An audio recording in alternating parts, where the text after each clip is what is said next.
Alright, today we're going to learn about the Roman Republic. Alright, Romulus and Remus. Legend has it that Rome was founded in 753 BC by two brothers named Romulus and Remus. They were nursed and cared for by a she-wolf. Alright, geographic features. Italy is a peninsular country. The Alps are the northern border, while the Apennine Mountains cut through the center of Italy. Alright. Alright, it's a strategic location on the Mediterranean Sea and the ability to dominate trade in the region. Rome was located on the Seven Hills and near the Tiber River. Rome wasn't built in a day. The Greeks influenced. The Romans adopted the Greek religion, the Greek alphabet, philosophy, medicine, and science. The Latins, they were the first settlers in the region that lived on the bend of the Tiber River. They were farmers and shepherders. They grew and exported grapes, olives, and citrus products. Rome adopted the Latin language. The Etruscans, Rome absorbed the Etruscan culture. Rome adopted the following Etruscan contributions: written language, metal and woodwork, building techniques. The Etruscans also built sewers, they paved roads, and drained marshes. All of this was absorbed by the Romans. The Republic of Rome. In 509 BC, the Etruscan king Tarquin the Proud was forcibly overthrown. It was said that he had raped a nobleman's daughter. The nobles were furious. They declared that Tarquin was a tyrant and swore they would never have another king. Brutus led the nobility in their revolt against Tarquin. For this, he was considered a hero of the Republic. Later, his ancestor Brutus will play a key role in the assassination of Julius Caesar. Early Republic. List the four social classes of Romans, or list the four classes of Roman society. We have the patricians. They are the aristocratic landowners with power. We have wealthy equestrians, plebeians, the free common farmers, artisans, and merchants, and then slaves who have no freedom or rights. And the struggles for power existed between the patrician and plebeian classes.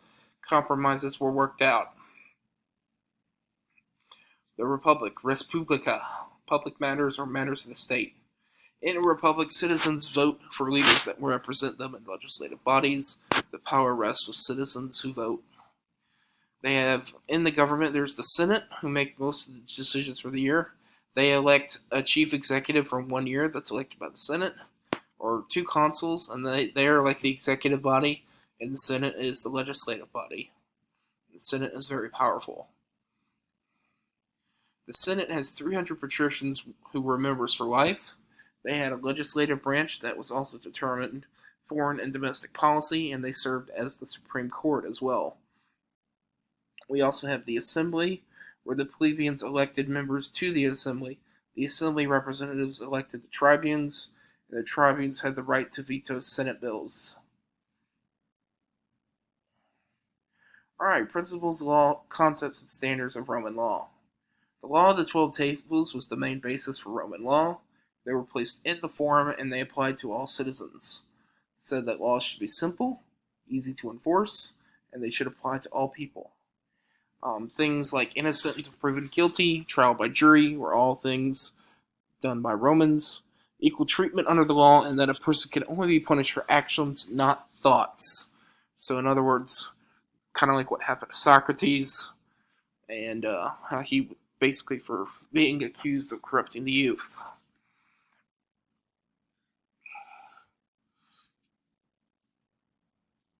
Alright, Roman legions. The backbone of Rome was their legions. A citizen who owned property was required to serve in the military. Military units were called legions. Roman legions were made up of 5,000 heavily armed foot soldiers. They also had a cavalry, where soldiers on horseback were the powerful right arm of the legions. Alright, now the Punic Wars. So the First Punic War was fought in 264 BC between Rome and Carthage over control of the Mediterranean Sea, and the island of Sicily was at stake. Well, Rome wins the First Punic War. Carthage lost. Carthage gave up the islands of Corsica and Sicily, as well as giving more control to the Romans of the Mediterranean. Second Punic War, 218 BC, brilliant Carthaginian general Hannibal led 50,000 men and 38 elephants from Spain over the Alps to Italy. Hannibal's forces fought for 17 years, winning a series of vicious battles against the Roman legions, all the while advancing on the city of Rome. Scipio suggested that Rome attack Carthage to draw Hannibal away from Rome. In the Second Punic War, at the Battle of Zama, Hannibal's forces were defeated by Publius Scipio. Scipio was awarded the title Scipio Africanus by the Senate. Alright, the Third Punic War, 50 years later, Carthage began rebuilding and was once again a center for trade. Greedy Romans pressed the Senate to declare war and destroy Carthage once and for all. With the destruction of Carthage, Rome was the number one power in the Mediterranean. Rome enters a new period, one that will see the end of the Republic and the rule of emperors, who would rule essentially the known world.